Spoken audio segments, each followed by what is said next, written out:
గొప్పదిరన్నా కత్తి మీది సాములాంటి వృత్తి నీదిరా కత్తి మీది సాములాంటి వృత్తి నీదిరా ఎంత కష్టమైన దాటిపోయే శక్తి ఉందిరా. రెండు తెలుగు రాష్ట్రాల yes news live TV channel ప్రేక్షకులకు స్వాగతం. సమాజంలో జరుగుతున్న అన్యాయాలు, అక్రమాలు, దాడులు, దౌర్జన్యాలను, మోసాలను వెలికితీస్తూ గన్ను కంటే పదునైన ఆయుధం కలం మాత్రమే అనే దృఢ నిశ్చయంతో ద్విదశాబ్ద కాలాలుగా సామాజిక కార్యకర్త ప్రజల సమస్యలను ప్రభుత్వం దృష్టికి తీసుకువెళుతూ పరిష్కార మార్గాలు చూపుతున్న అనుభవజ్ఞులు అయిన దాసరి శ్రీనివాసరావు సేవలు గుర్తించి 3 జిల్లాల రీజనల్ మేనేజర్గా ఎంపిక కావడం శ్లాఘనీయం అంటూ ఘన సత్కార సన్మానాలు చేసిన స్థానిక పాత్రికేయ మిత్రులు, రాజకీయ నాయకులు, సామాజిక కార్యకర్తలు, పలువురు పెద్దలు. ఆంధ్రప్రభలో నిత్యం సర్క్యులేషను నేను కూడా ఆ పత్రికలో చేసిన నిత్యం సర్క్యులేషను, యాడ్స్ ఇవే టార్గెట్. వార్తలు ఎక్కువ అడుగుతారు, ఈ రెండు ఎక్కువ అడుగుతారు. అలాంటి దాంట్లో 20 సంవత్సరాలు కూడా పనిచేసి మన మిత్రుడు సక్సెస్ఫుల్గా 20 సంవత్సరాలు పనిచేసి తన కెరీర్లో ఒక విజయాన్ని సాధించినట్టుగా ఎక్కిండు. ఆ మిత్రుడిని మనం ఈరోజు అభినందించాలనుకున్నాం. నిజంగా శ్రీనివాసు గ్రేట్. ఆంధ్రప్రభ మళ్ళీ వైరా ఆర్సీ ఇన్ఛార్జిగా, ఆ తర్వాత రీజనల్ మేనేజర్గా ఎదిగి మన మండలానికి ప్లస్ మన గ్రామానికి, మల్లవరం గ్రామానికి కూడా వన్నె తెచ్చినట్టుగా చేసుకొచ్చిండు. ఆ మిత్రుడికి మన తల్లాడ ప్రెస్ క్లబ్ తరఫున, జర్నలిస్ట్ మిత్రులందరి తరఫున ప్రత్యేక ధన్యవాదాలు తెలియజేస్తూ, ఇంకా ఎందుకంటే ఆంధ్రప్రభలో 3 జిల్లాలకు సర్క్యులేషన్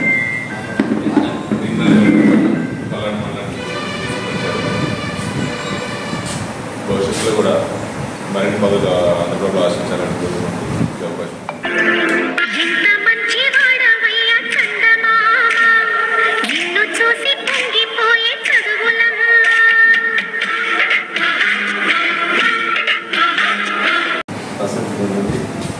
ఒకప్పుడు పేపర్ అంటే పుష్పగారు, నారాయణ గారు, బాబు గారు నాకు వెంకటేశ్వర ఉండేది. ఏ పూట కాబట్టి ఎలక్ట్రానిక్ మీడియా పెరగడం కూడా మీడియా మిత్రులకు మంచి అవకాశాలు ఉన్నాయి. కానీ కొంతమంది మనం అగౌరవపరచకుండా చక్కగా చేసుకోవాలని.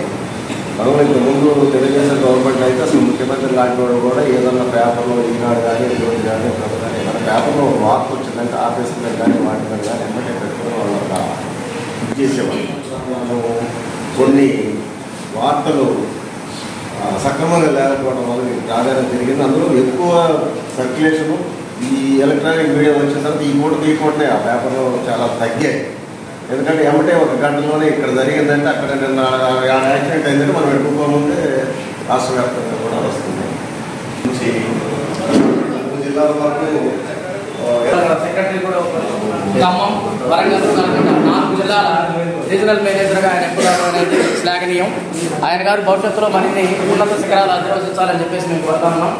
ఇప్పుడు ఆయన అనుభవాలు 2 మాటల్లో సన్మాన్ గారు శ్రీనివాస్ గారు మాట్లాడతారు. ఆయన ఆధ్వర్యంలో వైరా ఆంధ్రప్రభ ఆపరేటర్గా పనిచేశాను. ఏ విషయంలోనైనా మంచిగా ఉంటూ అందరికీ అందుబాటులో ఉంటూ ఏ పైన చేసేవాళ్ళు. ఆంధ్రప్రభ యాజమాన్యం కూడా 3 జిల్లాల రీజనల్ మేనేజర్ అమలు ఎంతో గర్వపడడం. ఈ సందర్భంగా ఆయన ప్రత్యేక ధన్యవాదాలు. శ్రీనివాస్ గారు ఎవరైనా నాకు కావాలనేటువంటి వ్యక్తి, అటువంటి వ్యక్తికి రావడం చాలా సంతోషం. కూడా నమస్కారాలు.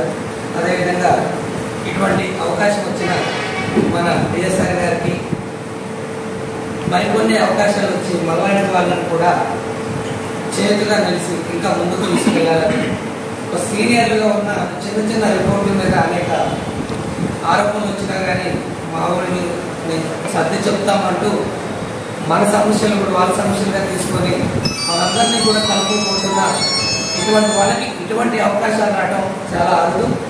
కాబట్టి మమ్మల్ని కూడా మేము కూడా మీ స్థాయికి ఎదిగేలా మీ ఆశీస్సులు ఇచ్చి మమ్మల్ని మీరు వెన్నుతట్టి నడపాలని ఇటువంటి అవకాశం వచ్చిన వారికి మా తరఫున, మా న్యూస్ ఛానల్ తరఫున, మా ఎన్జిఓ తరఫున ప్రత్యేకంగా ధన్యవాదాలు తెలియజేస్తున్నాను. నాది రామచంద్రాపురం, నేను నారాయణపురంలో ఉంటాను.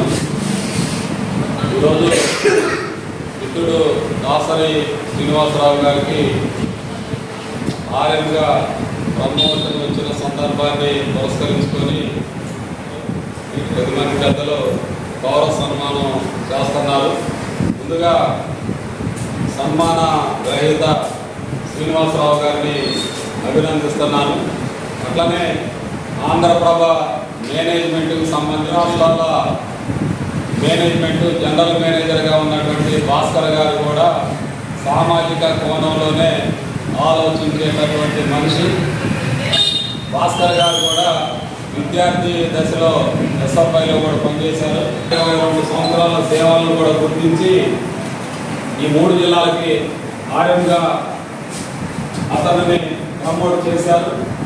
3 జిల్లాలు, వరంగల్ జిల్లాలో 6, నల్లగొండ 3, మన జిల్లా 2, మొత్తం కలిపి మల్లారానికి చెందినటువంటి ఒక యువకుడిని ఆర్ఎంగా నియమించడం అనేది మనందరికీ కూడా సంతోషించదగినటువంటి. ముందుకు పోతున్న నా తోటి మిత్రుడు బౌద్ధులు గారు, నారాయణ గారు, ఇక్కడ ఉన్నటువంటి కుటుంబ సభ్యులు నేను ఎందుకంటానంటే మీడియాలో ఇలా గురించి పోతే 1000 రూపాయల నుంచి 2000 సంపాదించుకుంటున్నారు. మూటలు పోసి మన మిల్లు ప్రతి కుటుంబంలో కూడా ప్రతి చేసుకుంటారు 2000 నుంచి 1000 నుంచి 2000 దాకా. కానీ మనం ఏం చేస్తున్నారు, ఈ ప్రజా సమస్యలు ఏదో ఒక రంగంలో ఉండాలని చెప్పి మీడియా రంగాన్ని ఎంచుకొని మీరు వస్తున్నారు. వచ్చినప్పుడు సమస్యల్ని దయచేసి నేను చెప్పేది ఏంటంటే మినిమం అది నీడు సమస్య అయితే దానికి వెలితీయండి. దేని పొంది అవిటి నిజంగా విషయం మీద పోండి. దయచేసి ఆ విషయం మీద పోయి ఆ విషయాలను వెలికి తీసి ప్రజలకు న్యాయం చేయండి. ఖచ్చితంగా మనకి రూపాయి అంటారు, అది ఆటోమేటిక్ వచ్చేసింది. మనకు కావాలని పరుగులు తీస్తే రాదు. ఉదాహరణకి మేము ఇట్లా పోతున్న సందర్భంలో లయన్స్ క్లబ్ తగిలింది. నాకు ఫస్ట్ టర్నింగ్ పాయింట్. నేను అప్పుడు నాకు ఒక మిత్రుడు ఉండేవాడు. మాకు మిత్రుడు అంటే నా కుటుంబ సభ్యుడు బాబురావు ఉండేవాడు. అన్నారగూడ నుంచి వచ్చేవాడు. అన్నం కట్టుకొని వచ్చాడు. పాపం 1 సంవత్సరం అన్నం కట్టుకొని వచ్చిండు. నా దగ్గర 10 సంవత్సరాలు తెచ్చాడు. 1 సంవత్సరం అన్నం కట్టుకొని వచ్చి 10 సంవత్సరాలు అన్నం లేకుండా వచ్చిండు, బాక్స్ లేకుండా వచ్చిండు. ఎందుకు వచ్చిండు? సమస్యల కోసం ఏదో ఒక రకంగా వస్తారు. వాళ్ళే వచ్చి భోజనం, తమ్ముడు భోజనం చేస్తారని భోజనం చేపించి పంపించేవాళ్ళు. అంటే ఆ కష్టానికి తగ్గ ఫలితం దొరికింది. ఆన్నే మన విషయం మీద పోవాలి. తర్వాత మాకు లయన్స్ క్లబ్ దొరికింది. ఇంటి సేవా కార్యక్రమాలు చేయాలి. ఆయన చేస్తానంటాడు 10 మంది పేదలకు చేస్తా, నేను నా సేవలు చేస్తా, నా సేవలను ప్రజలకు ఉపయోగించండి అన్నాడు. మాకు ఆంధ్రప్రభ వేదిక దొరికింది. ఆ ఆంధ్రప్రభ ద్వారా, ఆ లయన్స్ క్లబ్ ద్వారా నంబూరు నారాయణరావు గారు అధ్యక్షుడు, నేను సెక్రటరీని. 7 సంవత్సరాలు నేనే సెక్రటరీ, ఆయనే అధ్యక్షుడు. మా బాబురావే ఆపరేటర్. చూడు ఇక మాకు ఎట్లా దొరికిందో. సేవలు చేస్తున్నాం. మేము తిండికి కానీ బట్టకు కానీ ఎక్కడ ఇబ్బంది పడకుండా పోయినాం. అందుకనే సర్వీస్ చేయాలి. ముందు మనం సర్వీస్ మోటో మనకుంటే ఆటోమేటిక్గా అన్నీ వస్తాయి. జెన్యూన్ విషయాన్ని పట్టుకోండి. ఎంతమంది ఉన్నారు పొలాలు ఆక్రమిస్తున్నారు, ఉన్నత స్థాయిలో ఉండి రాజకీయ రంగాల్లో ఉండి ఎదుటోడి పొలం ఆక్రమించడం, వాటి దౌర్జన్యంగా పోలీస్ స్టేషన్లో రాని ఒకదాన్ని తీసుకోండి. వాళ్ళకి జెన్యూన్ విషయం మాట్లాడండి. జెన్యూన్ ఆ విషయాల మీద పోరాటం చేయండి.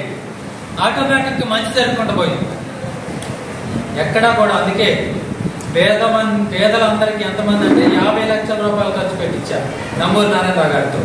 ఎంత గ్రేటు! ఊరికి ఎవరైనా రూపాయి ఇవ్వండి ఇస్తారా? 50 లక్షలు మన మండలంతో పాటు వేరే మండలాల్లో ప్రభుత్వ పాఠశాలల్లో భోజనం 10వ తరగతి విద్యార్థులకి మేమే స్టార్ట్ చేసినాం. అల్పాహారం 7 సంవత్సరాలు పెట్టిండు అన్ని పాఠశాలల్లో. ఎంత గ్రేటు, ఎంత గొప్ప! కాబట్టి అట్లాంటి సేవా కార్యక్రమాలని మనం ముందుకు పోవాలి. ప్రోత్సహించండి. ఖచ్చితంగా జెన్యూన్ విషయాల మీద పోండి. అవినీతికి వ్యతిరేకంగా నడవండి. మనకట ఖచ్చితంగా కుటుంబం, మీడియా అంటే మీడియా రంగం ఏ స్థాయిలోనన్నా ఉండొచ్చు. సోషల్ మీడియా నుంచి ఉన్నత స్థాయి వరకు అందరూ మీడియా రంగంలో గ్రూప్ ఏర్పాటు చేయండి. మంచి విషయాల మీద మంచి విషయాలను ప్రోత్సహిస్తూ అవినీతికి వ్యతిరేకంగా ఖచ్చితంగా అందరం ముందుకు పోదాం. మనం కలిసి ముందుకు పోయి ఈ ప్రయాణంలో ఒక కుటుంబంలో అందరం కలిసికట్టుగా ఉండి మంచిని ప్రోత్సహిద్దాం, సేవలు అందిద్దాం. ఖచ్చితంగా ఈ కమిట్మెంట్లో మీరు ఉంటారని, గౌరవిస్తారని, ఇంత మంచి అవకాశాన్ని నాకు కల్పించి మన కుటుంబ సభ్యుల్లో నాకు ఈ మంచి గౌరవం ఇస్తున్నందుకు మీకు రుణపడి ఉంటా. ఖచ్చితంగా ఎక్కడున్నా కానీ అన్ని విషయాల్లో నేను మీడియా పరంగా రీజనల్ మేనేజర్ స్థాయిలో ఉన్నప్పటికి కూడా తల్లాన్ని వదిలే పరిస్థితే లేదు. అవినీతి ఎక్కడైతే ఉందో దాన్ని వీరారెడ్డి గారు అంటే పెద్దలు ఉన్నారు, మన పెద్దలు బౌద్ధులు గారు, నారాయణ గారు, వీళ్ళందరూ ఉన్నారు. వాళ్ళ సహకారం ఖచ్చితంగా వ్యతిరేకంగా పోరాడదాం, మంచిని కాపాడదాం. ఈ అవకాశాన్ని ఇచ్చినందుకు ప్రత్యేక ధన్యవాదాలు తెలియజేస్తూ థ్యాంక్ యూ వెరీ మచ్.